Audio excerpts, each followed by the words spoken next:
everyone and welcome back to another video, and welcome to where I've been spending most of my time this week. I'm back on Zwift after a little while off it actually in the summer. The start of lockdown we did a lot of racing and riding on it, so kind of got a little bit boring. I wanted to just get out on the road and enjoy some fresh air, but over the last couple of weeks the weather's turned a little bit worse and I've wanted to get back into some structured training and having some fun with it as well. And today I'm going to share with you the main reasons that I actually use Zwift on a regular basis. So the first reason I've been using Zwift so much in the past couple of days and weeks is obviously the weather outside has definitely not been great. As many of you have probably experienced in the last week or so, we've had snow, rain, sleet, everything but not much sunshine. So yeah, nice and easy just to jump on the turbo, staying safe. Obviously you don't want to go out and ride in the snow and ice unless you're on a mountain bike or well equipped for it. For me, I've just got the road bike here at the moment, so heading out on the road in the snow and ice is probably not the best idea. All it takes is one little crash on some ice and you never know, the season could be over before it's even started. And yeah, most importantly, you're staying warm as well, keeping that cold off your chest. I definitely think there's a time to ride outside in the winter, but if there's any risk involved like ice or snow, then personally I just don't think it's worth it. The second reason I've been using Zwift so much is actually the social aspect of it. Now more than ever, especially with the restrictions of meeting people outdoors and the lockdowns, it's been a bit of a blessing really just to be able to jump on and virtually ride your bike with your mates. I've been doing it quite a lot recently, just jumping on, picking up the phone, having a phone call for like 2 hours, chatting away and just riding your bike on the turbo, and yeah, the time passes so much quicker. And yeah, it's just enjoyable to just catch up and you don't even really think about the riding, but you're still getting your training done, so that's a huge benefit for me. And yeah, something like I say I've really enjoyed doing over the last couple of weeks especially. And even if your mates aren't on Zwift, you can usually find a pretty decent group workout as well to meet up with.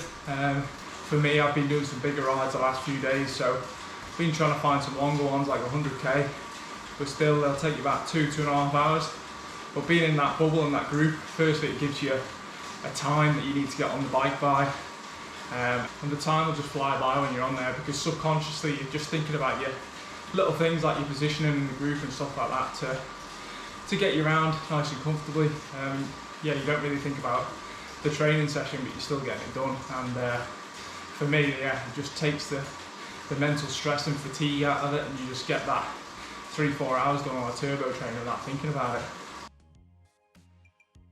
Another great feature I've been using on Zwift is actually the workouts.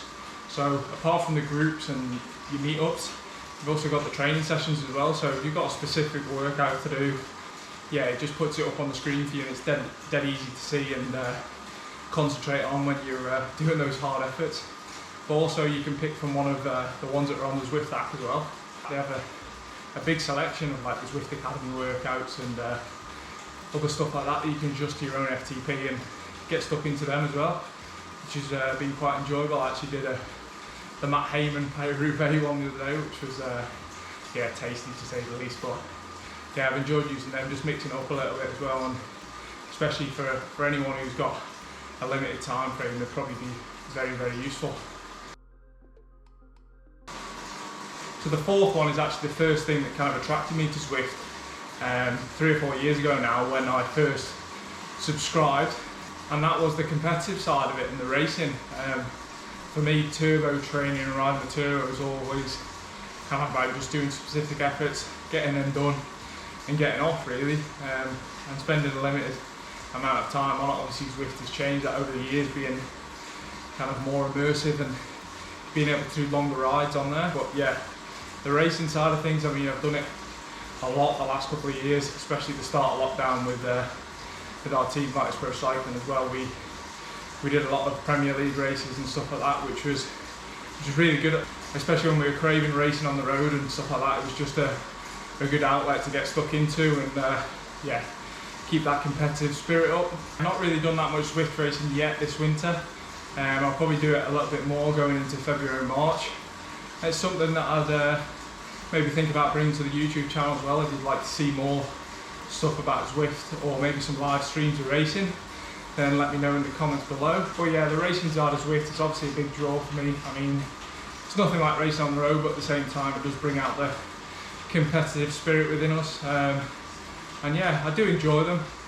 And like the group workouts, I mean, you always think about your position in the group not to get dropped, and other little things like that that'll keep you mentally sharp and obviously physically sharp with the efforts you'll be making, and just trying to hang on to the group a lot of the time. And yeah, like I say, something I'm looking forward to getting stuck into in the next couple of weeks is we hopefully build towards the road season, which is a couple of months away now. So the kind of main reasons I've been using Zwift, but obviously there's many other targets and personal challenges you can set yourself whilst riding on the platform. Events, challenges. For example, we did a charity ride for a mental health charity early in 2020, doing the Everesting challenge. Don't know if I'd recommend that, but anything to kind of keep you going during the lockdown, and I think it's definitely something to be enjoyed if you are riding indoors.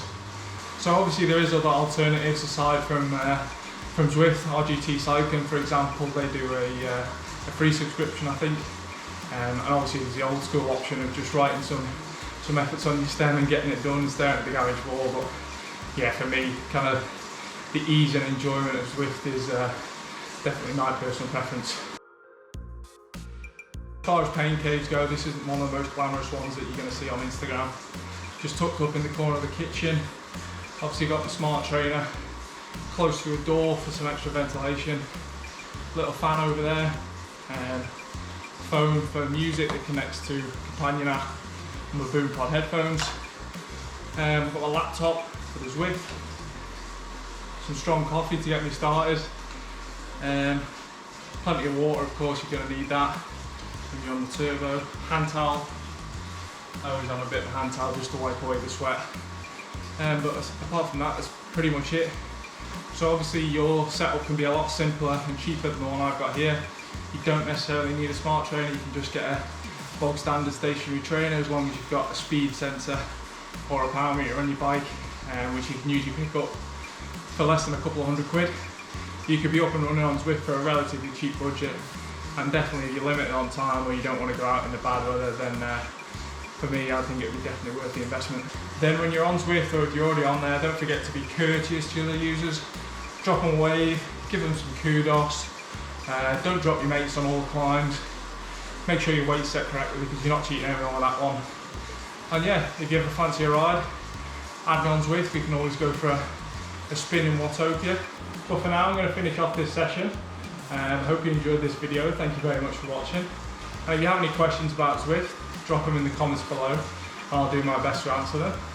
And if you want to see more videos on Zwift, maybe some tips and tricks, then let me know and we'll see what we can do. Thanks again for watching, and I'll see you in the next video, guys. Cheers.